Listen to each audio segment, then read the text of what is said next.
contigo ou agora você me chama? Olha, sempre.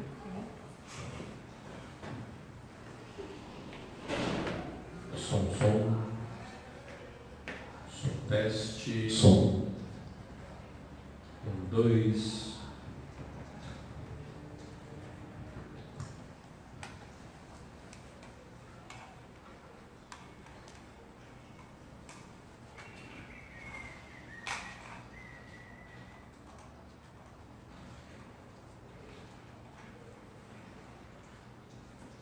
Estamos ok?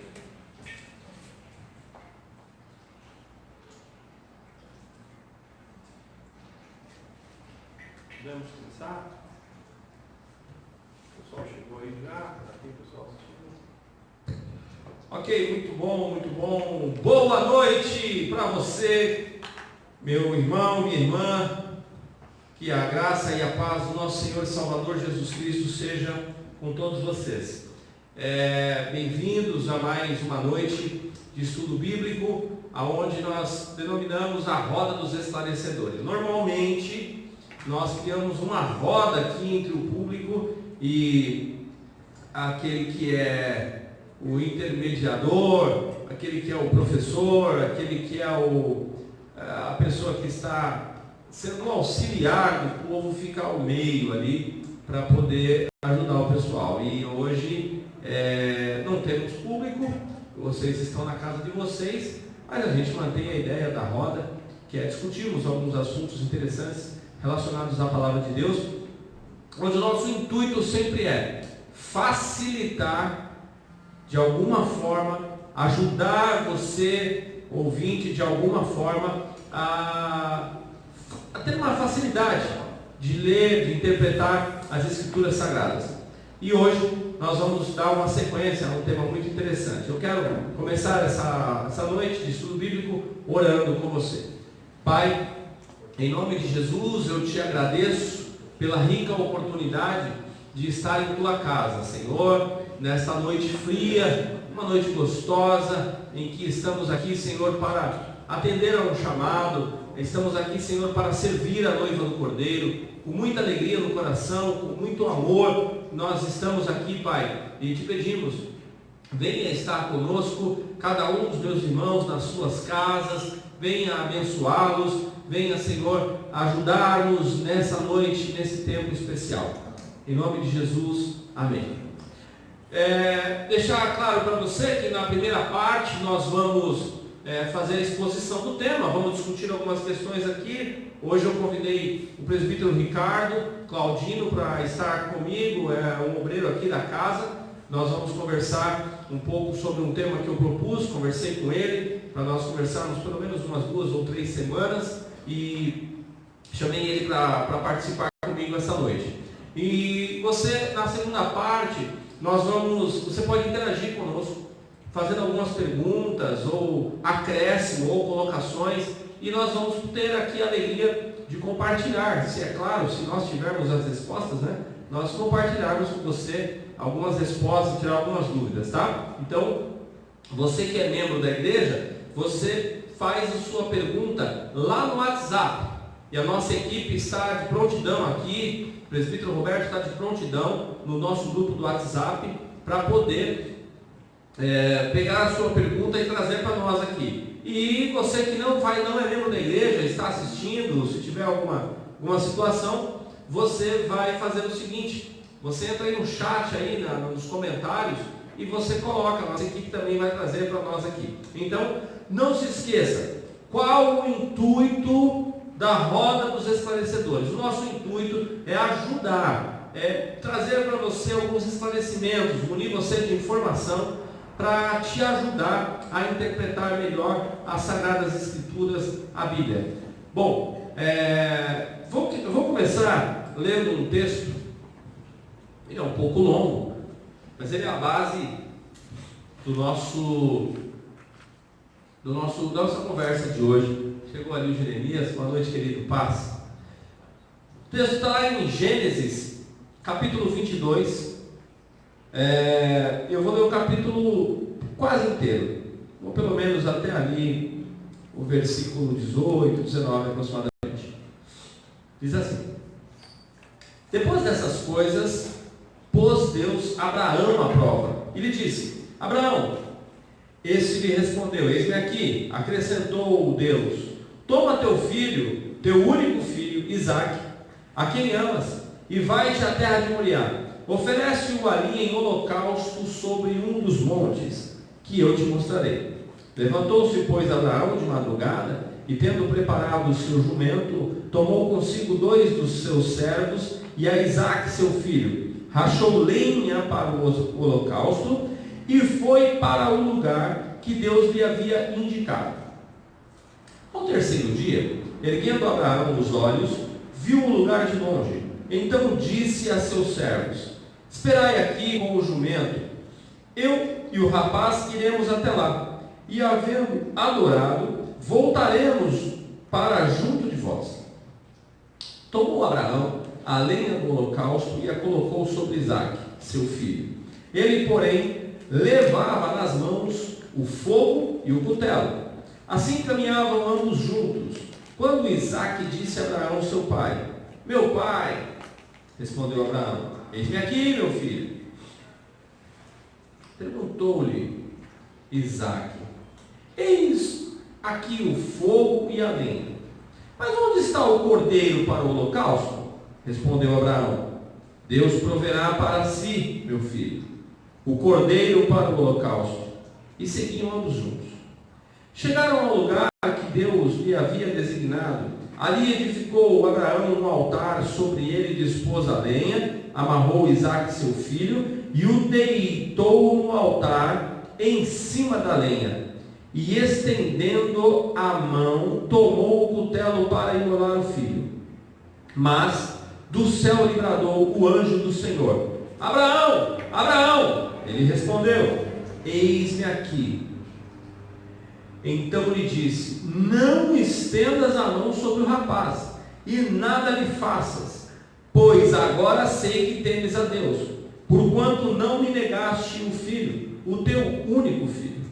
Tendo Abraão erguido os olhos, viu atrás de si um carneiro preso pelos chifres entre os arbustos. Tomou Abraão o carneiro e o ofereceu em holocausto, em lugar de seu filho. E pôs Abraão por aquele lugar, nome àquele lugar: O Senhor proverá. Daí dizer-se até o dia de hoje: No monte do Senhor, o Senhor proverá.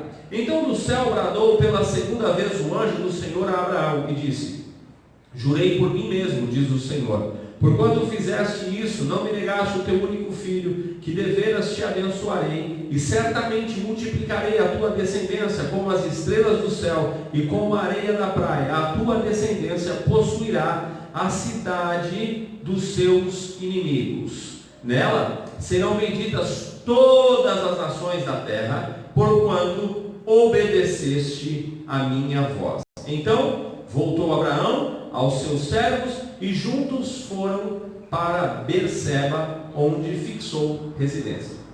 Pois bem, esse texto é um texto muito famoso e eu quero agora, nessa introdução, apresentar para vocês qual a minha intenção em ajudar vocês. É muito comum nós conversarmos com pessoas que têm o desejo, têm o anseio em ler a Bíblia e não conseguem fazer algumas conexões da Bíblia. A Bíblia é um livro interessante. Eu me lembro que uma vez, há pelo menos uns 15 anos atrás, 14, 15 anos atrás, um ex-aluno meu de música, ele não cristão, ele começou a fazer algumas perguntas sobre a Bíblia, presbítero Ricardo, e nessas conversas eu fui aproveitando para evangelizá-lo, falando do amor de Cristo, das Sagradas Escrituras.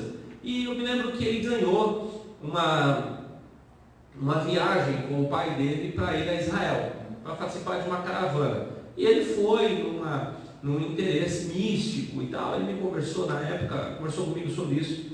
E ele falou: Fernando, eu vou começar a ler a Bíblia. Eu falei: olha, que legal. Ele falou: estou me organizando para começar a ler a Bíblia. Eu falei: legal. Eu falei: quando você começar, me dá um toque, eu te ajudo em alguma coisa. Passado um mês aproximadamente, 20 dias, esse rapaz chegou para mim e falou assim: Fernando, eu estou lendo a Bíblia, mas eu não estou entendendo nada. Eu falei: mas eu te dei um toque para você me falar e eu te ajudo a ler a Bíblia. Mas eu não sei se ele entendeu o que eu quis dizer. Ele sabe ler, então pega um livro e lê, olha, né? E ele, inclusive, é bilíngue ou trilingue, se não me engano, ele, um rapaz muito culto. Ele pegou e falou assim, em uma posição social muito boa. Ele falou assim: cara, eu estou lendo e não estou entendendo nada. Eu falei: você começou por Gênesis? Ele falou: sim. Eu falei: então, a Bíblia não se começa, para um leigo, não se começa por Gênesis, não vai fazer sentido. Onde eu quero chegar? Que também é muito comum na igreja, é muito comum entre os irmãos, eu ouvir as pessoas falando: puxa, eu li esse texto e entendi, e a coisa fica meio desconexa na história. A Bíblia não é um livro sequencial para se ler, não é um livro em ordem cronológica. Então é interessante, algumas pessoas apontam essas dificuldades, e nós preparamos alguma coisa aqui interessante para dizer para vocês, e eu quero já dizer para você o seguinte: o centro da Bíblia é Jesus Cristo. Jesus, ele é o centro da Bíblia. Mas quando eu afirmo isso para você, você olha para mim e fala assim: Fernando, não faz sentido. Não faz sentido porque no Antigo Testamento não faz sentido. Ele é só do Novo Testamento que aparece. Lá em Mateus é onde aparece Jesus. Então, da onde você tirou essa história? Bom, pessoal, eu peguei essa história hoje muito famosa de Abraão e Isaac, justamente para falar sobre isso, para falar que aqui você tem uma tipologia. Então eu quero falar com vocês essa quinta que vem, pelo menos, ou mais 2 quintas-feiras, nós vamos falar um pouco sobre tipologia. Aí, para ser bem didático com você, se você estivesse aqui na sala de aula, eu ia dizer para você assim: repete comigo, tipologia, que a ideia é você guardar essa palavra, memorizar essa palavra, né? E aí, uma palavra, o presbítero Ricardo está usando uma palavra técnica, já teológica aqui, que não é a minha ideia, ele está usando aqui já o arquétipo, né?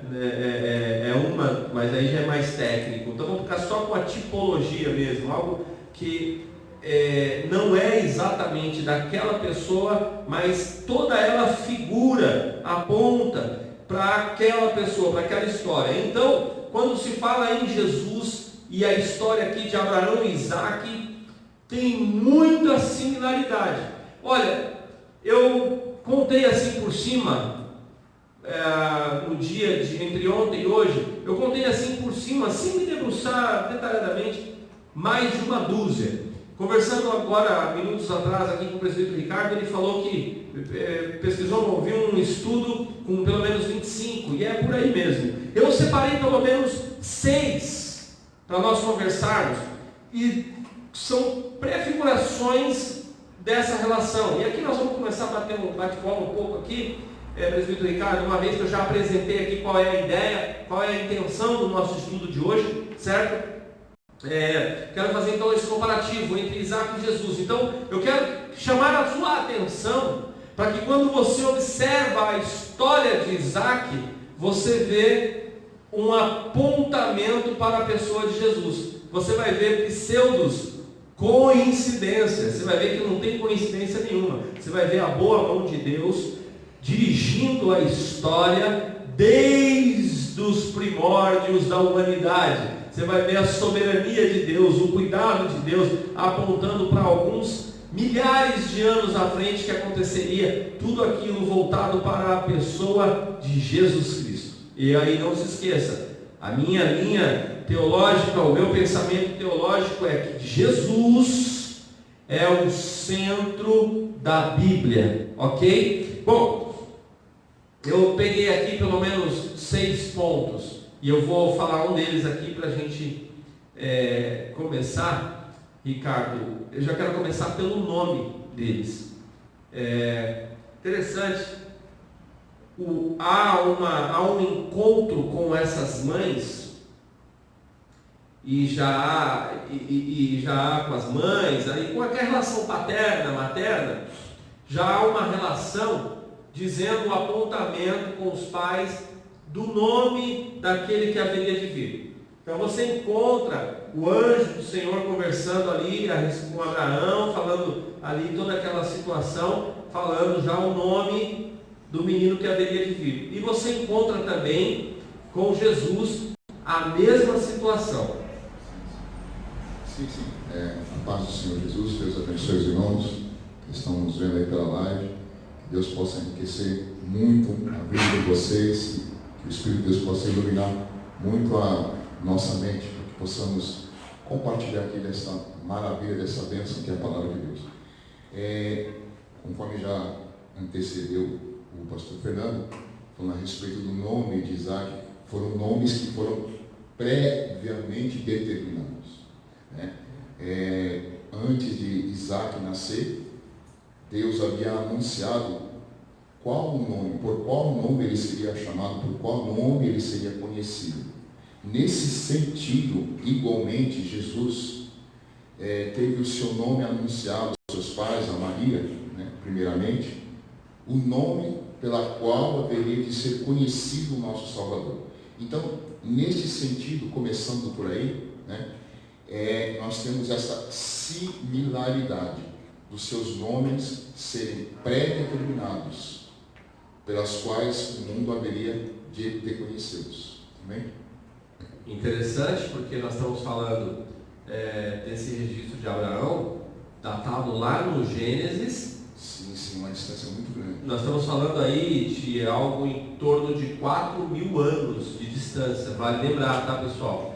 Nós estamos falando de um distanciamento aí de quase 4.000 anos. É muito tempo. É muito tempo. Nós pode falar. Deixa eu acrescentar aqui para os irmãos assim, né, na fala. Só resolver uma situaçãozinha aqui, pode seguir. Então, deixa eu só antecipar aqui na fala, fazer uma digressão aqui, na fala do pastor Fernando, que quando eu passei a ler as Escrituras, eu comecei a ler assim, sem nenhuma direção, eu comecei a ler inocentemente, posso dizer. Então, eu comecei lendo por Gênesis, aí eu fui Êxodo, e fui lendo. Quando chegou ao final, eu tive essa mesma percepção que disse o pastor Fernando, ou seja, não entendi nada. Voltei novamente e comecei a ler outra vez. Ao final não entendi muita coisa. E aí eu fui lendo. Todo ano eu passei a ler as Escrituras. E aí, nas minhas últimas contas, eu já havia lido 7 vezes as Escrituras. E eu já comecei pela repetição, pelo ato de ler e reler, eu comecei a entender. E tem um fator Espírito Santo de Deus, que nos traz iluminação. E eu comecei a olhar estas figuras, esta maneira de Deus falar através de figuras. E eu pude concluir que Deus é um maravilhoso diretor de teatro. É um maravilhoso contador de histórias. E eu ficava maravilhado. Olha como que Deus está passando essa mensagem. Olha os elementos, eu nunca vi ninguém fazer isso, porque isso aí é uma arte só dele, peculiar dele, descrever coisas usando pessoas. Você já pensou se um desses meninos aqui, um desses homens, imaginou sequer na vida, em algum momento na sua vida, que na vida deles, em algum momento, em alguma ocasião, mais próximo ao microfone. Em algum momento, em alguma ocasião, eles estavam sendo protagonistas de uma história que Deus estava escrevendo a respeito do seu filho? Jamais. Por isso o escritor lá de Pedro ele diz que o que eles falaram, o que eles revelaram, não revelaram para si mesmo, mas para nós. Nós conseguimos enxergar perfeitamente. Isaac não. Abraão, eles não sabiam que eles estavam fazendo parte. Exato. Isso é assim, eu fico maravilhado, eu fico impactado, eu fico emocionado, eu fico... Exato, vamos lá, vamos seguir. Então daqui a pouco você começa a pregar. A ideia não é essa, a ideia é nós irmos interagindo com o pessoal aqui e munindo eles de informações, traçando esse paralelo. Outra coisa que eu acho interessante de similaridade entre Isaac e Jesus eu estive observando, está na gestação milagrosa. Porque Sara, ela já é uma senhora, estéril. Então assim, a medicina, a situação normal, a medicina não podia resolver aquilo. É uma situação que não tinha condições, a mínima condição de gerar um filho. Sara não tinha condição. Totalmente improvável. A humanidade inteira olharia, a medicina olharia para Sara e falava assim: então, tem um filho? Quem sabe, né? Entende? Isso, né? A ideia é essa, dar um riso, né? Não dá, não tem condição. A condição é de 0 a 10, menos 5. Não tem condição de Sara ser mãe. Agora você encontra Jesus, você vai encontrar Maria. Qual é a condição inconcebível na mente humana, no gênio humano, de ser ali gerar uma criança, sendo que essa mulher não teve relação sexual? O ser humano faz parte do seu DNA, a genética só se reproduz a partir da relação sexual. Artificial jamais, né? Não tinha. E aí você encontra agora uma mulher virgem, e aí o Espírito Santo concebe a ela. Então você encontra 2 milagres de gestação. Quer comentar sobre isso? Sim. O de Sara, por exemplo, e acrescentando a sua fala, Deus ainda, ele deu a notícia e atrasou ainda para cumprir aquilo, tornando mais difícil, tornando mais impossível ainda. Quando vem a notícia, é riso. Por isso que Isaac chama-se Isaac, que é riso. Uma mulher naquelas condições não há a menor chance, a menor possibilidade de gerar. E nesse sentido, ela é comparada com Maria. Qual que é a fala de Maria? Como? Se eu ainda não conheço o varão. E aí a concepção da qual está falando, nesse tempo e até hoje, é somente por relação. Então ela diz: como se eu não conheço o varão? As duas concepções, elas são milagrosas, elas são sobrenatural. Não é do campo natural, é do campo do sobrenatural. Isso. Olha só, deixa eu falar com alguns espectadores aí que entraram um pouco depois e podem não estar ambientados ao que nós estamos falando. Eu puxei aqui um tema, que Jesus ele é o centro da Bíblia, mas como que ele é o centro da Bíblia? Aí uma pergunta, eu faço uma afirmação: Jesus é o centro da Bíblia. Depois eu faço uma pergunta: como? Se o nome Jesus, a pessoa de Jesus, não aparece no Antigo Testamento, e o período de escrita do Antigo Testamento ele é muito maior do que o Novo Testamento, e Jesus só aparece no Novo Testamento. Então, se você olha com um olhar normal, natural, você não consegue enxergar Jesus no Antigo Testamento. Ele está lá sendo, no sentido figurativo, a palavra que eu usei mais comum é tipologia, certo? O presbítero Ricardo já usou uma palavra técnica chamada arquétipo. Eu preferi usar, porque a minha ideia aqui, a ideia da roda dos esclarecedores é justamente facilitar, dar elementos para te ajudar a entender melhor a palavra de Deus, uma matéria teológica meio complexa, que é a hermenêutica. A ideia nossa é facilitar, deixar isso de uma forma bem mais tranquila, né, para te dar ferramentas para você seguir no seu dia a dia na leitura bíblica e poder enxergar Jesus ao longo da história, ok? Desculpem a minha voz, já não é muito bonita, né? E hoje está fanhosa, é que está frio em São Paulo e eu coloquei blusa de lã. Eu sou alérgico e eu insisto, mas mesmo assim eu insisto. E aí comecei a espirrar aqui, não para, um pouco antes do culto, então fiquei afônico por causa da alergia aqui, da rinite alérgica, e então perdoe aí a minha voz de pato rouco hoje, um pouquinho pior. Só te ouço você falar isso, porque nós temos que pensar neles lá. É verdade. Então eu sempre falo na igreja, então, mas eu pego. Eu pedi para o pastor comentar a respeito do fato de que para Sara foi aquela questão de riso, de zombaria. E para Maria, ela teve que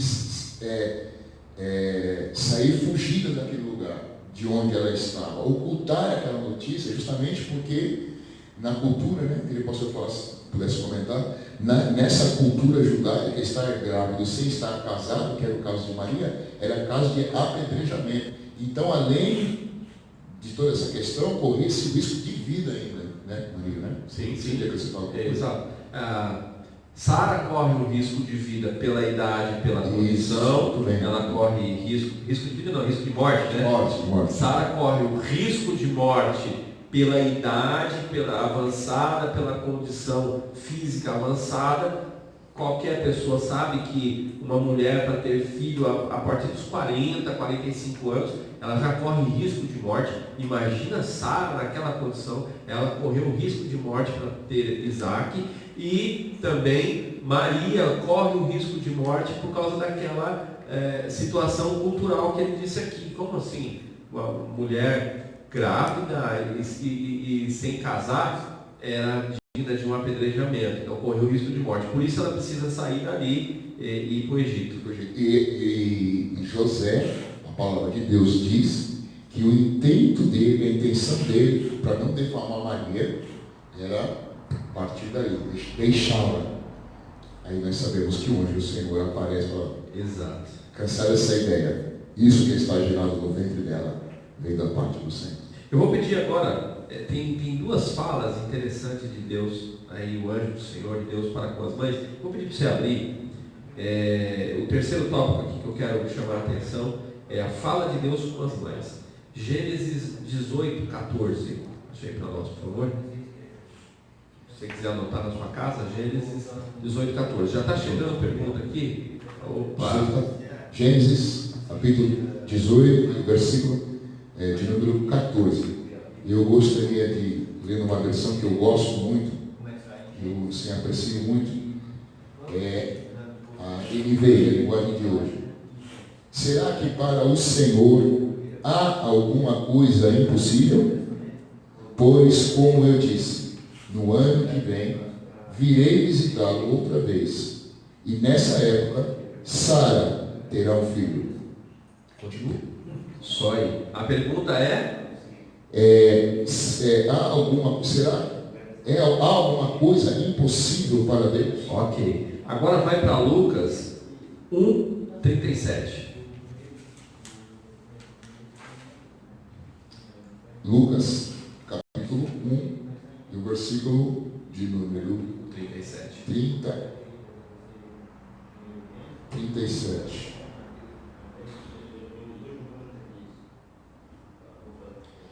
Lucas 1, 37. Porque para Deus nada é impossível. Para Deus nada é impossível. Veja que interessante. Deus se manifesta para Sara e fala: olha, por um acaso, existe alguma coisa importante para Deus? Perdão, importante não, impossível, graças. Existe alguma coisa impossível para Deus? E aí depois, lá para falar com Jesus, existe alguma coisa impossível? Olha, gente, é muito interessante você ver esses detalhes, desse paralelo. Você vai vendo os detalhes muito similares, ali com Isaac, com Sara, ali com Jesus, com Maria. Você vai vendo detalhes, peculiaridades da palavra de Deus. Nós precisamos, eu estava dando aula um dia desses, para um grupo de alunos, alunos missionários, tem uns 20 dias isso.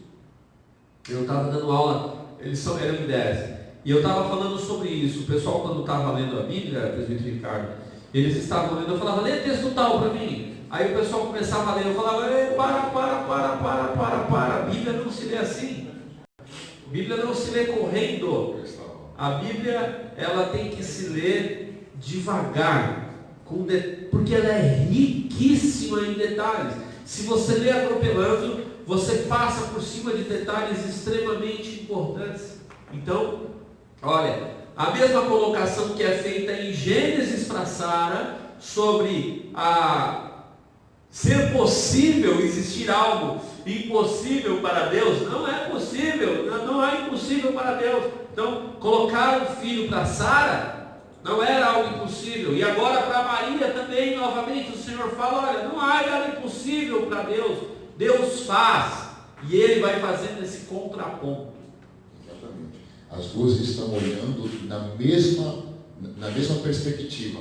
Como isso será, né? Não é isso que Maria pergunta? Como será isso? Sara está fazendo a mesma pergunta. Como será isso? Porque o ser humano, ele tende a imaginar os caminhos conhecidos, os caminhos possíveis.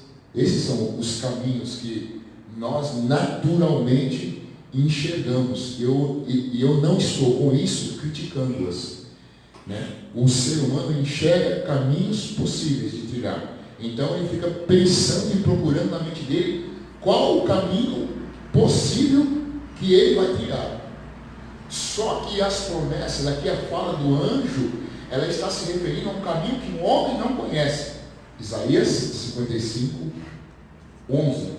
Porque assim como os meus pensamentos estão mais elevados do que os seus, assim são os meus pensamentos. É 8 e 9, 10 e 11, está nessa linha. Assim são os meus pensamentos mais elevados do que os seus.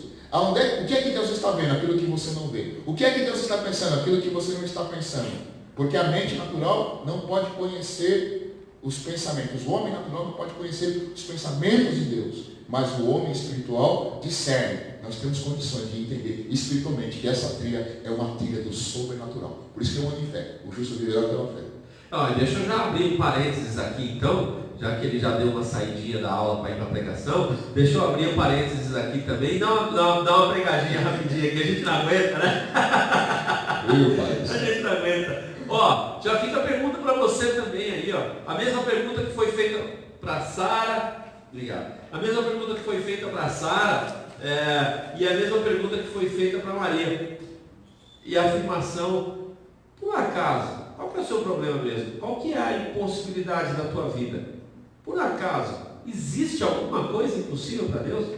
Deus fez de uma mulher estéril, velha, sem condição nenhuma de gerir um filho.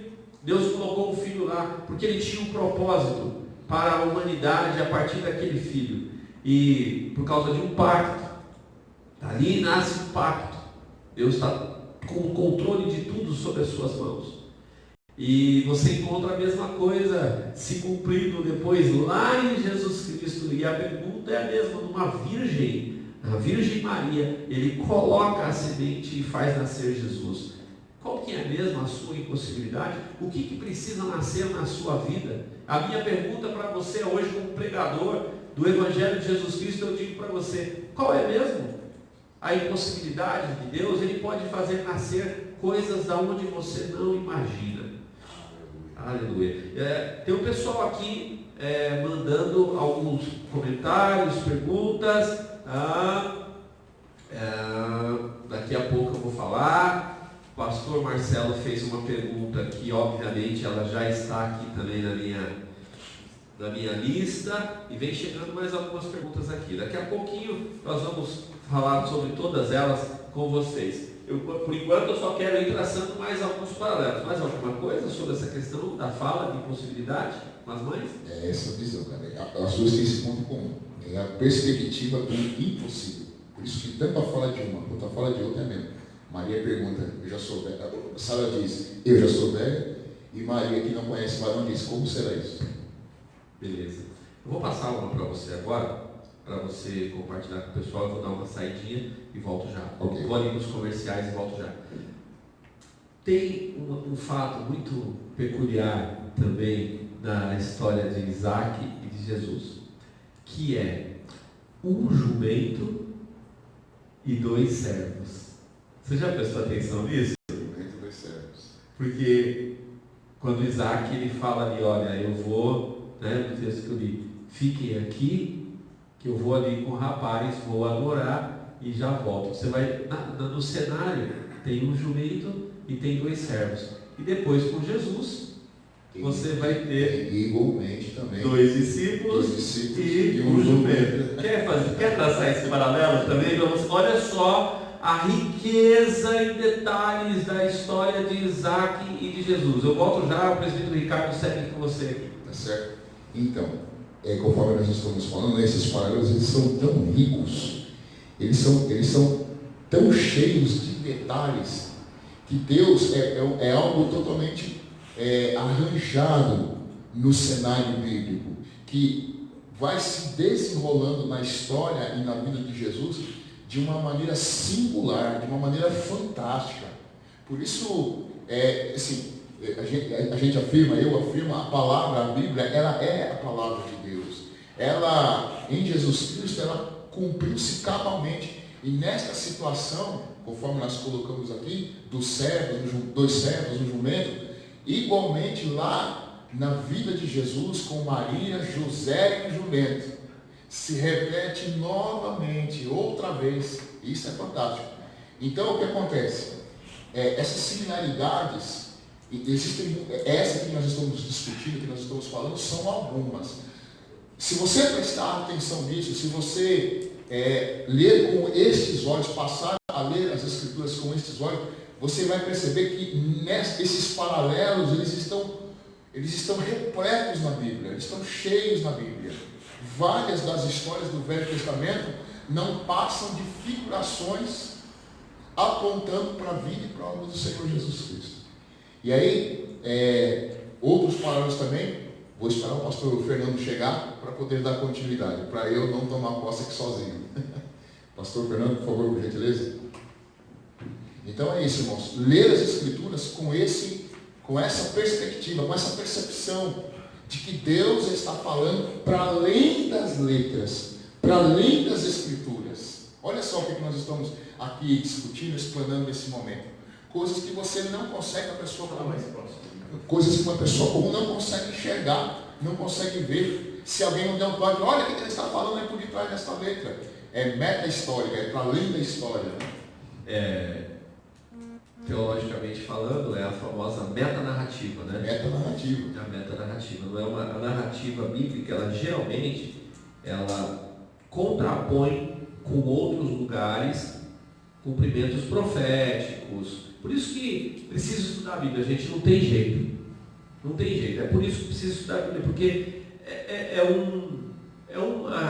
um poço tão fundo de riquezas, de informações, e você vai vendo a beleza da manifestação de Deus através da palavra. E por isso que eu não abro mão de procurar incentivar as pessoas que estão perto, as pessoas que estão próximas a mim, a ler, pesquisar, a rabiscar, a perguntar. Isso é muito importante. Eu tenho mais uma aqui. Você me permite fazer uma rápida Sim, comentário? Certa vez eu ouvi uma palavra, irmãos, que era assim, a palavra era sobreposição de imagens. Para você entender o que é isso aqui, dentro disso que nós estamos falando, olha só, observa essa mímica que eu vou fazer.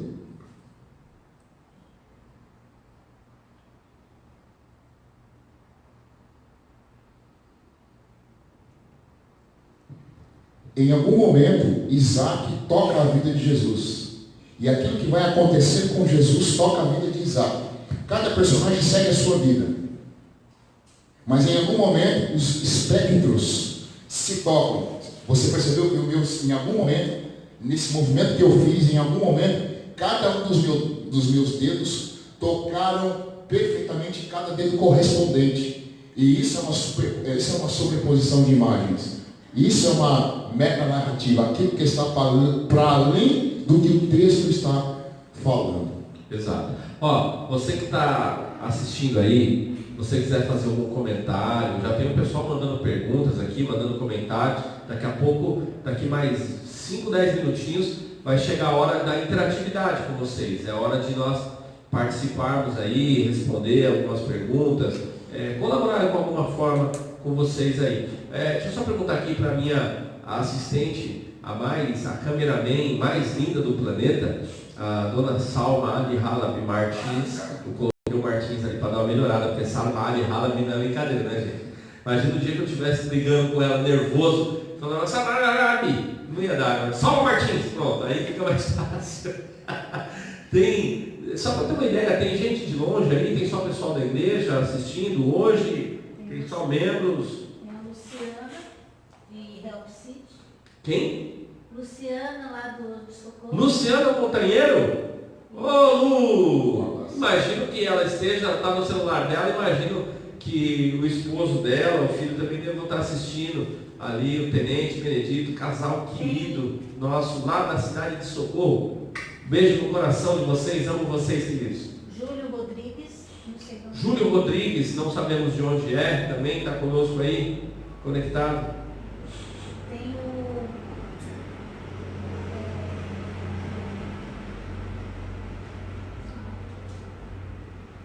Vai chegar, vai chegar. Acontece, é ao vivo, né, pessoal? Bom, enquanto ela vai falando ali, vai achando, eu vou para a próxima. Vou para a próxima. Outro paralelo entre o detalhe, são detalhes entre a história de Isaac e de Jesus. Quando Abraão, ele pega e coloca, ele vai fazer esse deslocamento logo após ali, que ele deixa os dois criados dele, os dois servos e o jumento, ele coloca madeira para o holocausto. Quem carrega essa madeira nas costas é Isaac. Ele carrega madeira nas costas para seguir ao local do holocausto.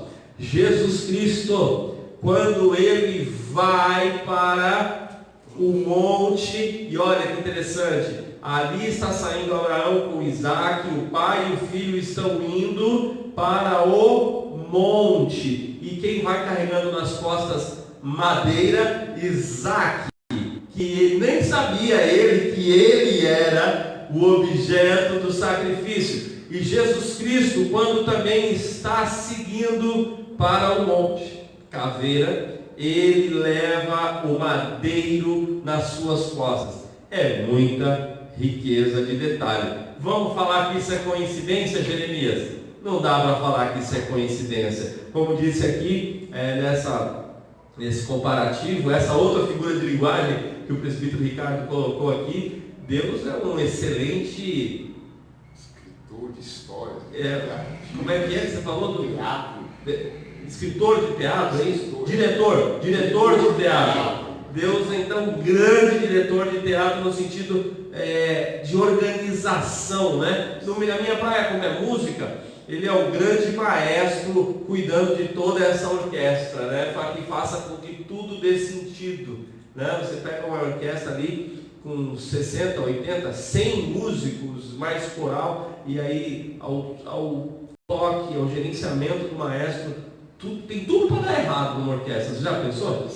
Tem tudo para dar errado. Eu já trabalhei com orquestra, tem tudo para dar errado. Mas ao toque, ao gerenciamento do maestro, fica aquela coisa linda aos nossos ouvidos, né? Então você vê Deus cuidando disso tudo, né? Desse detalhe. Já tinha prestado atenção sobre essa do madeira? E outras também, muito assim.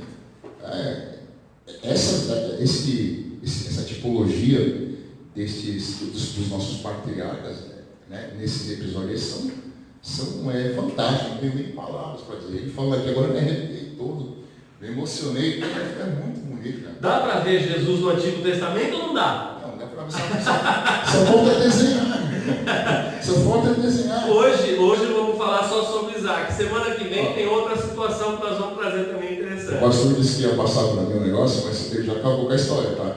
Ele já falou tudo. Deixa eu puxar uma coisa aqui. Claro, à vontade. Deixa eu puxar uma coisa humana aqui. Quando Isaac está levando, olha só, e eu já preguei isso daqui, né? Quando Isaac está levando essa lenha para o sacrifício, ele está na ignorância. Ele não sabe quem é o sacrifício. Tanto é que o texto diz que ele faz a pergunta: Eu estou levando a lenha, ali está o fogo, cadê o cordeiro? Então, nesse sentido, eu costumo dizer que a ignorância para nós seres humanos, nesse sentido, é uma dádiva. É uma dádiva. Nesta mesma linha de pensamento, mas de maneira invertida, Jesus está sabendo o que vai acontecer. O livro de João, o Evangelho de João, lá no finalzinho, lá no capítulo 18, em diante, em alguma parte, ele vai dizer, o texto vai dizer assim, e era sábado, sabendo tudo que lhe havia de acontecer. Ou seja, você sofre na hora e você sofre por antecipação. Não é à toa que no jardim ele soou água, né? E sangue ao mesmo tempo, porque a pressão que estava sobre a vida dele fez com que os seus vasos capilares se dilatassem e ele suou sangue, ele suou a água, né? Do corpo e sangue juntamente, por causa desta presciência das coisas que iam acontecer. A ignorância nesse sentido é uma dádiva. Nós vamos escrevendo a história de Deus em nossa vida e as coisas vão acontecendo e depois nós olhamos para trás e glorificamos a Deus. Saber destas coisas antecipadamente às vezes é muito ruim.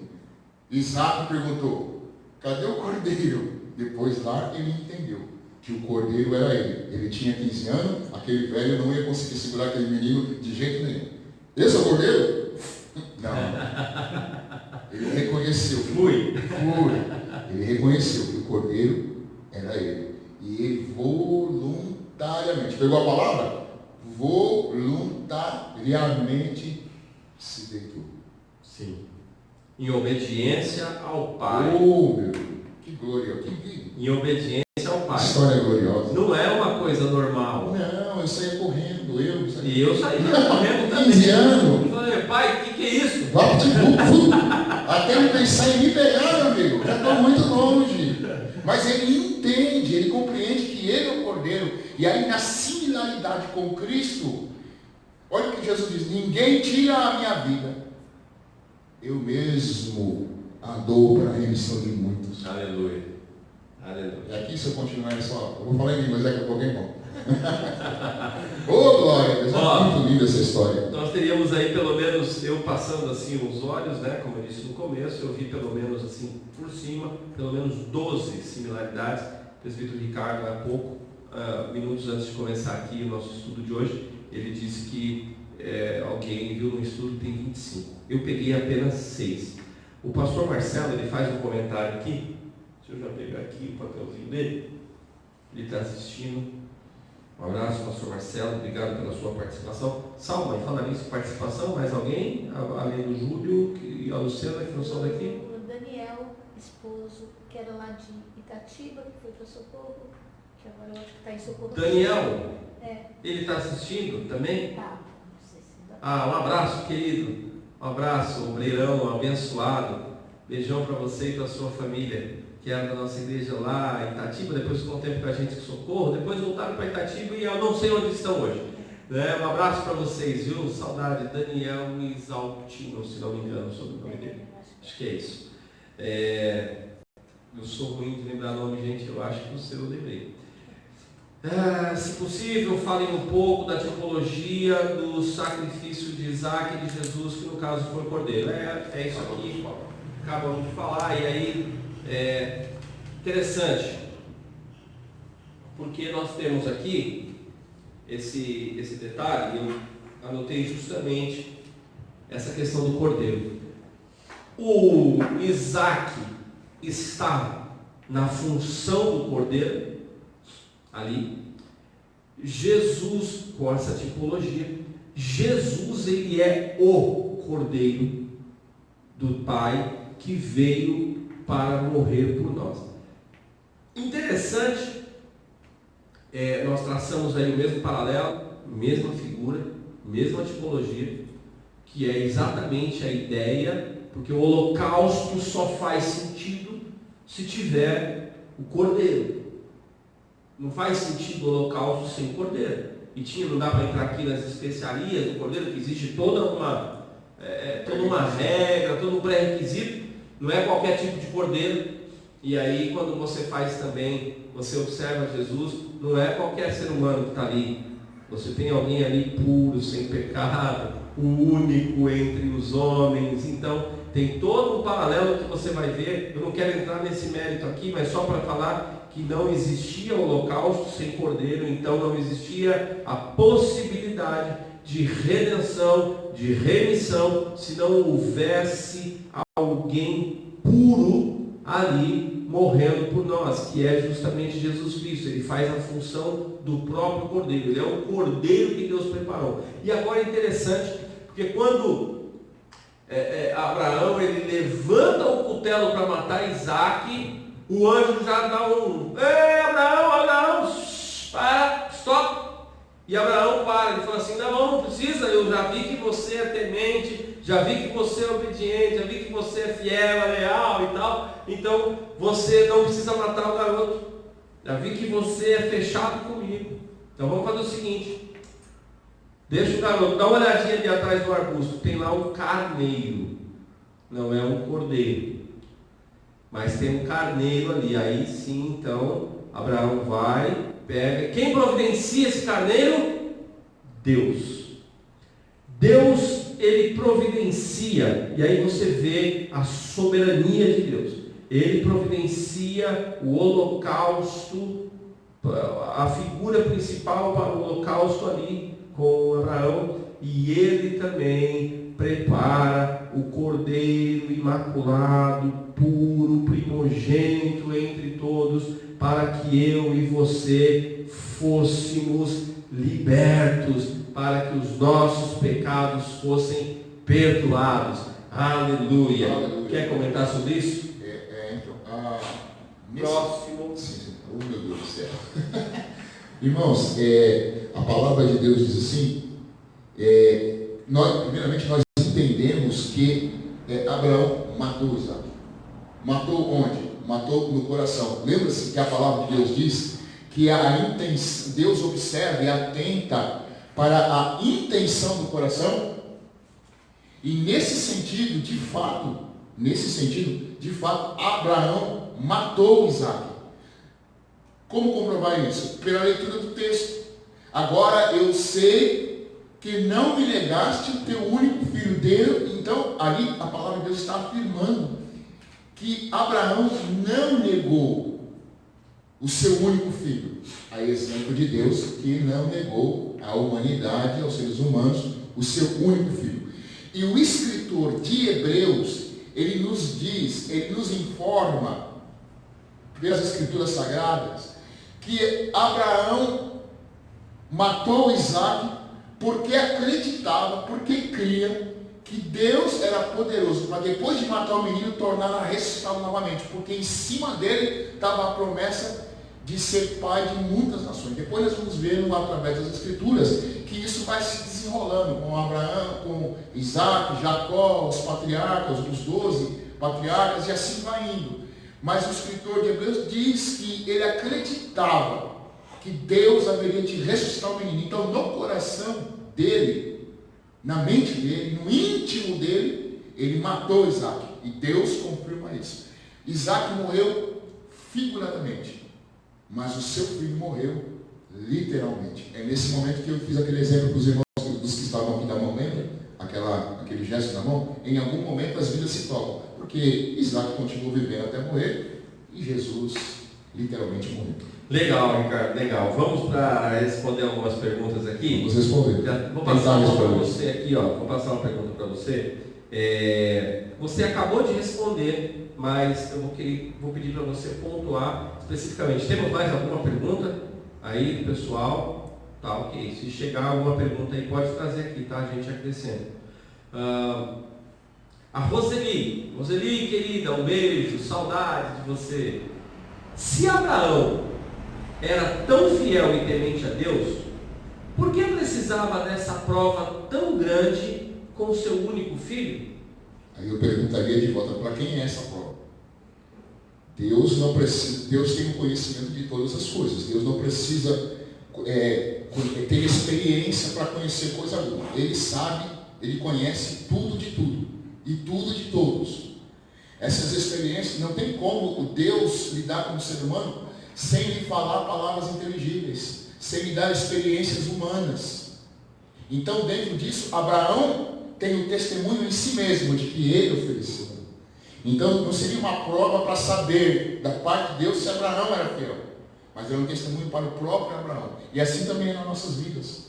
As experiências são para nós, as provas são para nós. Como eu disse, Deus não precisa de ter experiência de coisa alguma para ele saber.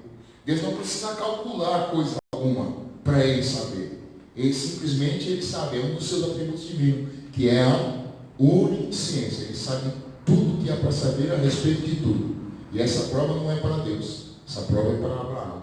Vou tentar simplificar. Simplifica. Vou tentar. Roseli, a sua pergunta é muito interessante, muito inteligente sua pergunta. Eu te diria o seguinte: até ali é um nível de relacionamento.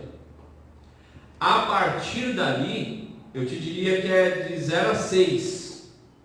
A partir dali, ele é aprovado com 10 com louvor. Daí sim, poder se dar esse tipo de atribuição que você deu a Abraão. Um homem fiel e temente. Aí você tinha até um certo ponto um envolvimento, um certo nível de fidelidade e de temor, até o nível 6, porque é o nível da prova vai até ali. Agora, quando você pega o seu único filho e coloca a prova, segundo o que o autor de Hebreus diz, porque ele acreditava, porque olha, ele não é bobo, ele sabia, primeiro que ele sabia quem era Deus. Peraí, Deus fez um milagre, uma coisa fora de todos os princípios normais da humanidade com esse menino. Agora ele está pedindo esse menino, ele tem mais uma das experiências magníficas dele que ele quer me ensinar, alguma coisa assim. Eu vou aprender mais uma com Deus. Se ele pediu, ele que deu, ele está pedindo, então ele sabe o que vai fazer. Eu acredito que ele vai fazer uma ressurreição, tem coisa nova aí. Deus está vindo com alguma forma criativa nova por aí, algo novo está aparecendo, então ele vai. Agora, você chega a esse ponto, aí no último minuto, na hora H, o nível dele, a nota dele vai de 6, vai para 10 com louvor. Fala, não, você, agora sim, de fato eu vejo que você é temente, agora de fato eu vejo que você é fiel, você é leal, inclusive por causa disso eu tenho um pacto para fazer com você aqui, extremamente diferente. E nessa relação aqui, nós vamos criar uma relação de posteridade aí, meu amigo, aí vai vir a sequência que eu não li toda ela dali para frente, que não era a proposta daqui. Ok? Espero ter respondido, Roseli. Essa daqui, quem fez? O Jeremias, ele disse que está aqui ao vivo com a gente. Para entender a Bíblia, se inicia lendo Gênesis e simultaneamente Mateus? Essa é a pergunta? É isso, Jeremias? Boa, porque eu citei ali do rapaz, talvez porque eu citei do rapaz que ele começa a ler o Gênesis, não entende nada, né? E aí agora nós estamos fazendo aqui esse paralelo.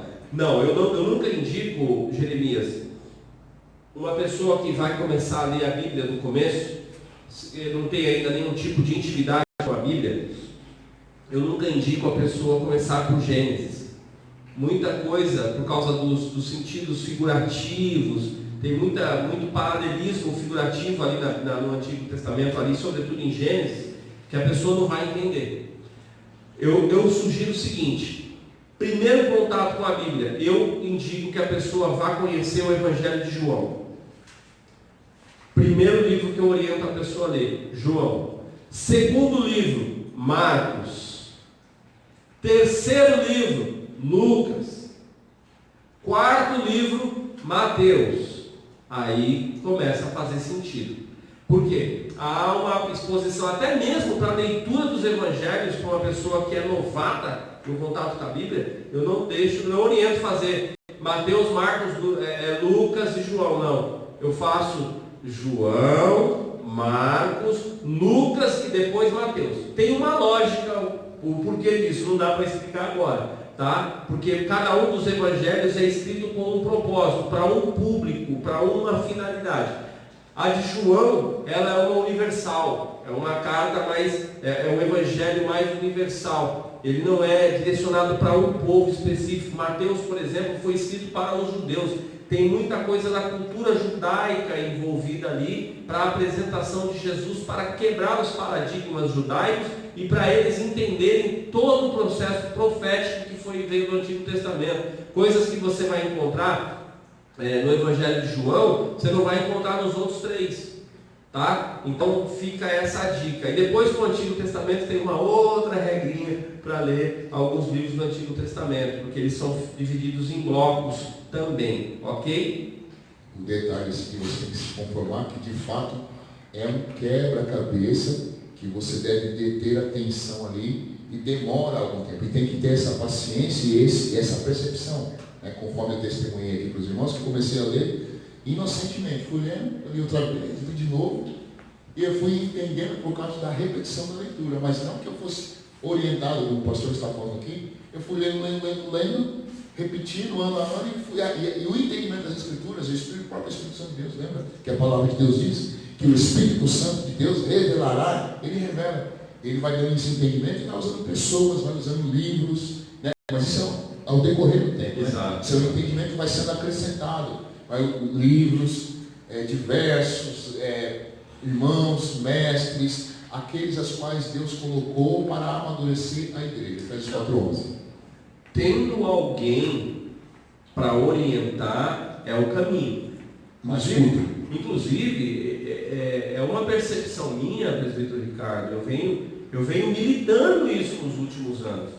A igreja pós-moderna, a igreja nesse pós-modernismo, ela está perdendo esse hábito do discipulado, ela está perdendo esse hábito do ensinamento, ela está perdendo o hábito da escola dominical, da escola do ensinamento passo a passo. Isso é ruim. Sim, isso é ruim. Nós temos muita informação, mas não temos informações direcionadas de forma correta, passo a passo. Isso gera uma série de problemas, de defeitos para as pessoas que estão chegando. Por isso que eu sou uma pessoa que defende muito essa questão do discipulado. Eu sou uma pessoa que defende muito essa questão do estudo bíblico, do ensinamento bíblico. Porque se a pessoa não conhece Bíblia, como é que ela vai se firmar? Impossível. Então, e infelizmente, a igreja pós-moderna, ela está perdendo essa essência. Entende? E assim, não podemos perder. Eu sou um dos que levanta essa bandeira do estudo bíblico, da discussão, do tirar dúvida, do um ajudar o outro, porque senão entra informações erradas, entra processos heréticos, entra muita coisa nisso aqui. Então nós precisamos fazer uma leitura correta da contextualização bíblica, ok? Vamos lá. Aqui tem uma, não sei se é pergunta ou se é acréscimo. O presbítero Roberto aqui, nosso presbítero aqui. Para Abraão, Isaque é uma promessa para uma grande nação. Para Maria, Jesus é uma promessa de restauração e salvação de uma humanidade caída. E ter uma grande família para Deus. E ter uma família para Deus. Outro paralelo, né? Isso aqui não é uma pergunta, é uma outra colocação, outro paralelo. Exatamente, muito boa. Né? Obrigado, Roberto, por somar conosco aqui em mais essa. Tem mais uma pergunta aqui. Vamos lá. Essa pergunta é sua, Roberto, ou ela veio do grupo? Não, eu vi antes. Então agora você está fazendo uma pergunta. Será que Abraão, essa vai para você, será que Abraão não estava muito apegado ao menino e Deus prova-o para ver que Abraão não tinha nenhuma reserva para servir só a Deus? Olha, irmão, essa pergunta aí é uma pergunta especulativa, então vai ter uma resposta especulativa também. É um machismo meu. Né? Capciosa. E aí eu entro como moderador para ver se vocês estão viajando na maionese ou não, tá bom? Olha, o próprio contexto já está dizendo, meu querido, Você já passou da promessa que você recebeu de 75 anos para 100, já passou muito tempo. Não tem, assim, na mente de Abraão não tem oportunidade para ter outra. Aquele menino é o único, é o filho da herança, é o filho da promessa. Não tem como não estar apegado. Não tem como não estar apegado. Aquele filho, como que é? Aquele filho Bebelô. amado. Meu filho, meu filho. Aí você viu no batismo de Jesus, quando a pomba desce, Deus, o Pai, dizendo: esse é o meu filho amado, de quem a minha alma tem prazer. Como é? Aí eu vou dizer que é um paralelismo também. O amor de Abraão por aquele único filho. Olha, a Bíblia ressalva. O seu único filho. Quando Deus vai entregar para a humanidade pecadora, é o seu único filho.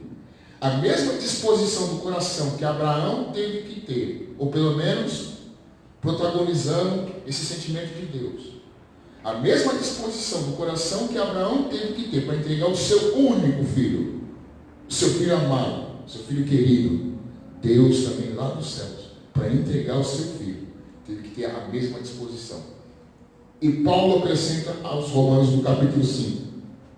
Pode ser que pelo pecador, alguém, pelo santo, alguém ouse morrer. Mas por pecadores, por isso Deus prova o seu próprio amor, entregando-nos o seu Filho por nós, sendo nós ainda pecadores. Boa. Especulativa, mas humanamente falando faz sentido, né? Não temos aí bases sólidas em versículos explícitos para isso, mas quem é pai sabe, né? Quem é pai sabe, e Abraão tinha a plena consciência de que ali era um milagre, uma bênção, uma intervenção divina, mais uma sobre a vida dele, e essa sendo uma intervenção fantástica, né? Não vou precisar intervir não, porque não chegou a esse ponto. Não chegou a ser nenhum ponto de herético. Fez sentido. Mais uma pergunta, ver se é uma pergunta ou se é uma colocação.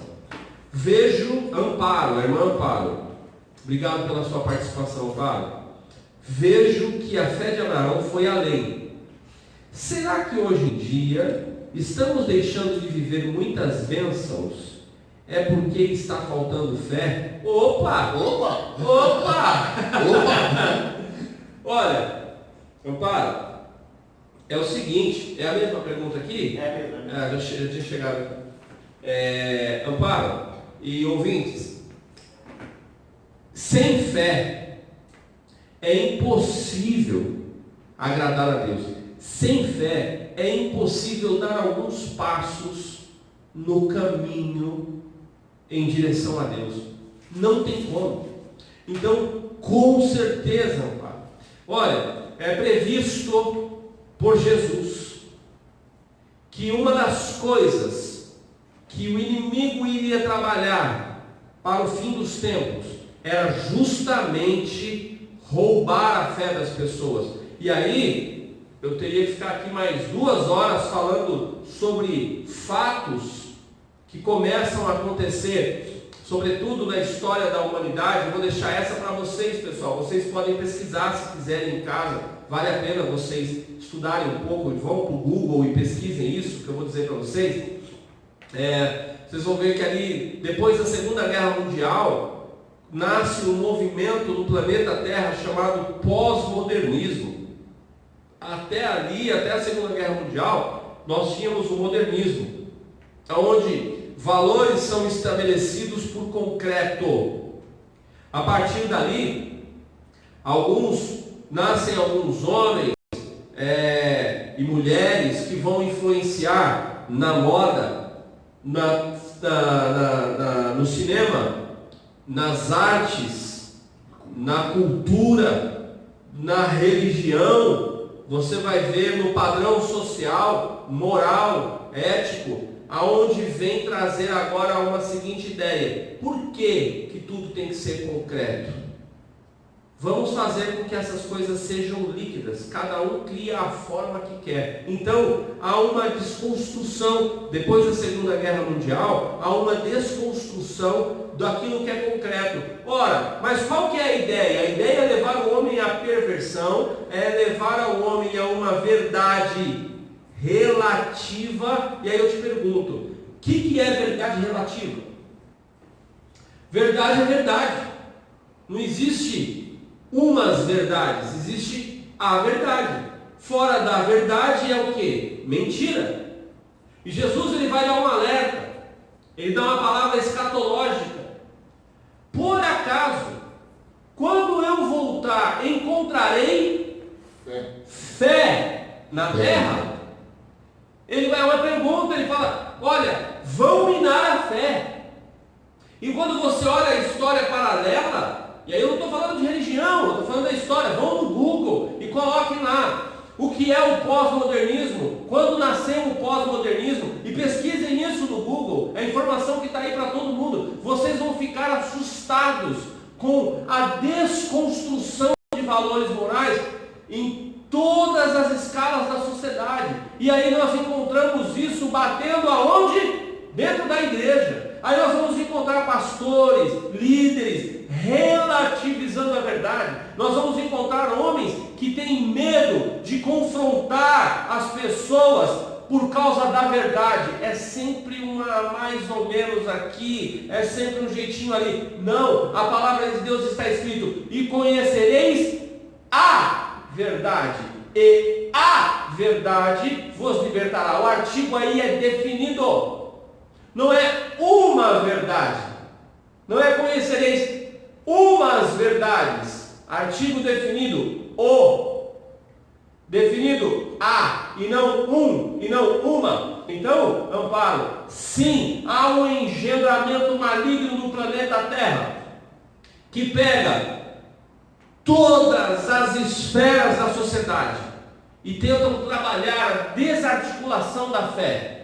Porque faltando a fé, as pessoas não se achegam a Deus, e para aqueles que conhecem Deus, tem uma vidinha de fé mais ou menos, e aí também não alcançam os níveis de bênçãos daquilo que está proposto para o povo de Deus, não alcançam. Isso eu falo categoricamente e fecho a resposta em relação ao que você perguntou. Sim, falta fé. Sim, é um projeto maligno para desconstruir a fé. Pastor, faz um comentário a respeito que o pastor disse que dentro de todas as esferas da sociedade, em específico dentro da igreja, nós vamos vendo, desenvolvendo algumas teologias satânicas. Entre essas teologias, a teologia, por exemplo, da prosperidade, que é uma teologia humana, humanista, voltada para o materialismo.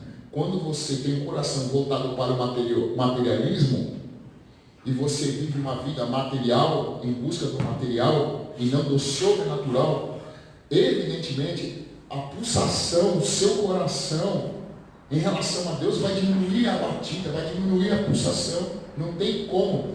Há uma passagem nas Escrituras, eu termino a minha fala com isso, que Jesus foi em certo lugar para pregar o Evangelho, e lá havia muitas pessoas, e aí a Bíblia diz, e ali não operou muitos milagres, por causa da incredulidade do coração deles.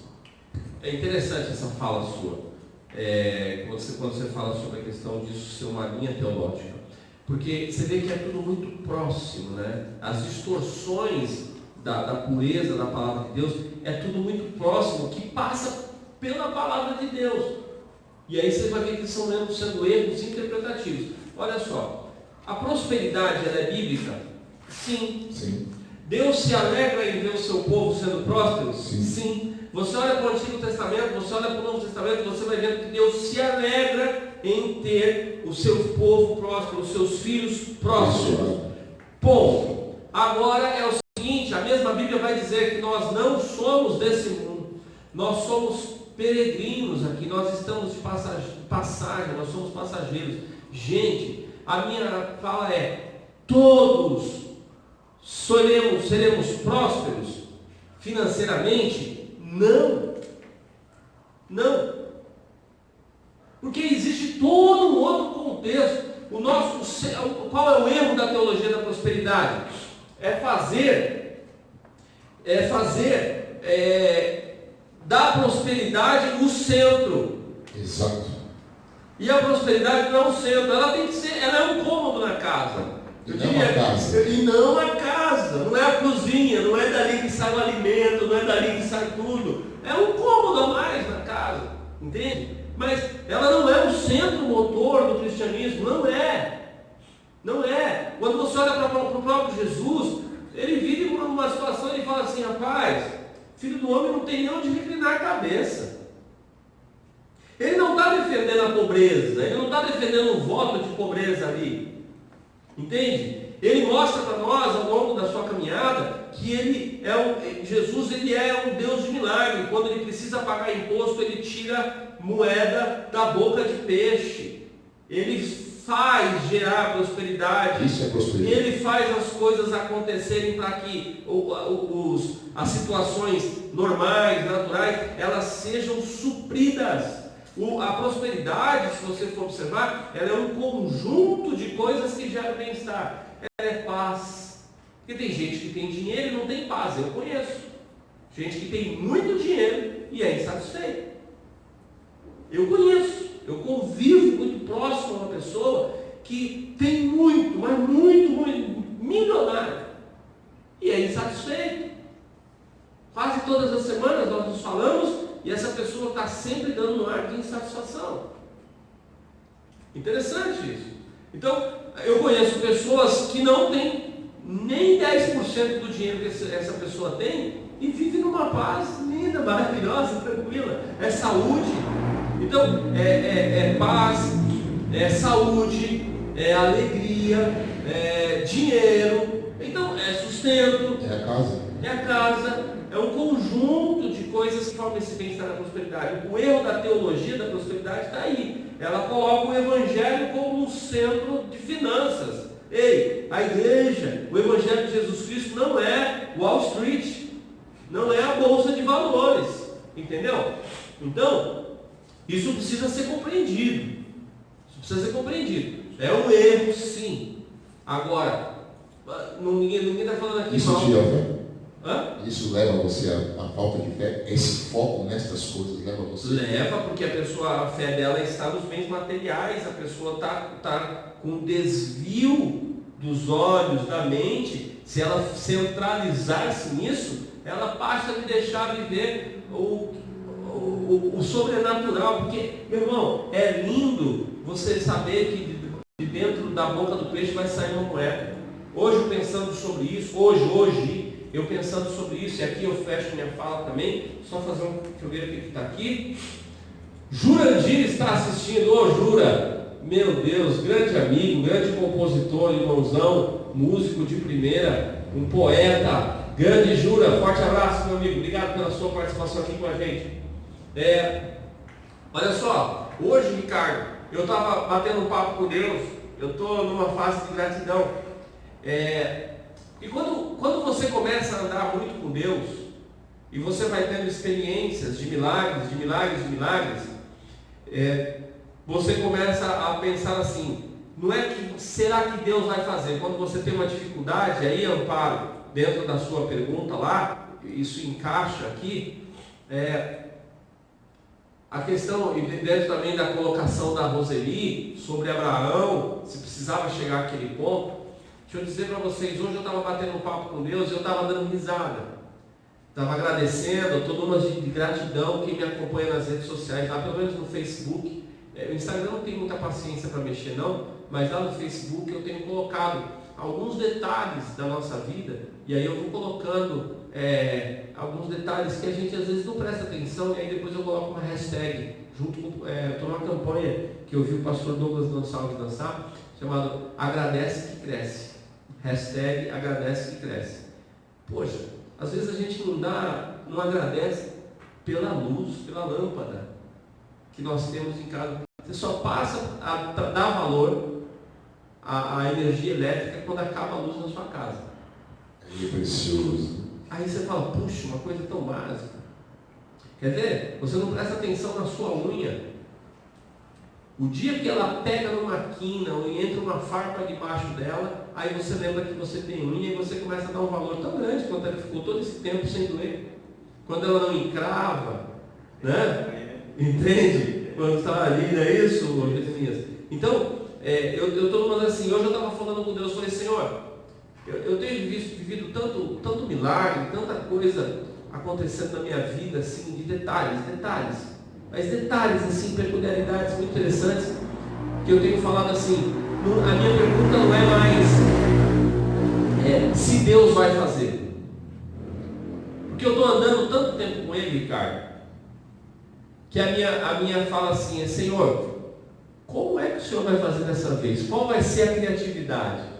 Qual vai ser o meio? E hoje eu estava batendo um papo com Deus, estava no meu escritório ali à tarde, pensando sobre essa palavra aqui, estava dando uma refletida sobre a vida de Abraão, de Isaac, de Jesus, né, esse tema que nós falamos hoje, e eu estava falando, poxa Senhor, que demais, eu sei que o Senhor vai fazer, mas qual vai ser a próxima forma criativa? Porque Deus também tem uma coisa interessante, Ele gosta de renovar o método dele. Diz que faça uma coisa nova. Exato. Aí a base bíblica. Ele gosta de usar a criatividade para te abençoar. Quando você anda em fé, quando você vive em fé, quando você caminha nesse nível de fé, você sabe o que vai acontecer. Você só não sabe a hora e o jeito. Então eu relaxo e falo assim, Senhor, como é que vai ser agora? O Senhor sabe que tem essa situação, tem esse milagre. Como é que o Senhor vai fazer dessa vez? Porque eu já tive experiência tal, e vai aumentando a lista de A e vai para chegar de A a Z. Então, desenvolva esse nível de fé. Amém? Suas considerações finais? É isso aí. Fechou com chaves de ouro.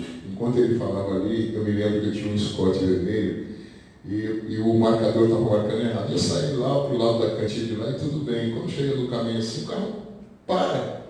Aí o carro parou, aí investiguei a situação, combustível sendo marcado errado. Aí eu levantei do carro e falei assim, Senhor, tem misericórdia do teu servo, eu vou sair por aqui, eu não sei o que pode acontecer, mas eu sei que algo pode acontecer porque o Senhor é o meu Deus. Você vai dando esse nível de fé aqui. Quando chegou no dobrei a esquina, tinha uns papéis balançando para lá e para cá, na época que as gasolina custava R$1,50, R$1,60, alguma coisa assim. Que tempo bom, hein? Aí, irmãos, eu estou caminhando assim, falando com Deus e tal, e ao longe eu olho os papéis balançando para lá e para cá, um vento, sabe? E a rua estava deserta, não tinha ninguém. E aí eu fui me aproximando, quando eu fui ver, R$6.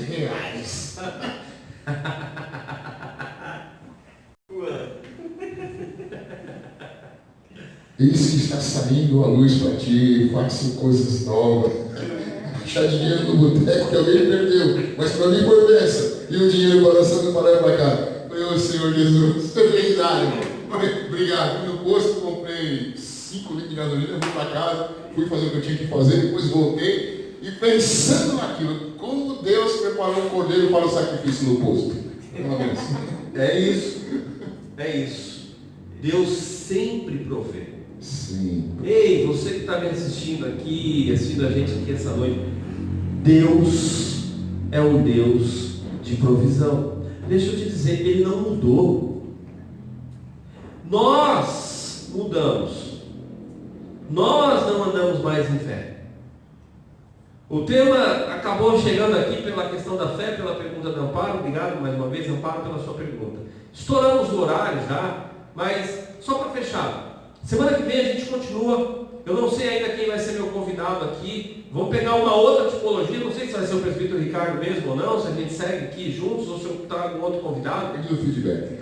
Ou se trago 2 convidados. De repente a gente pode fazer 3 aqui.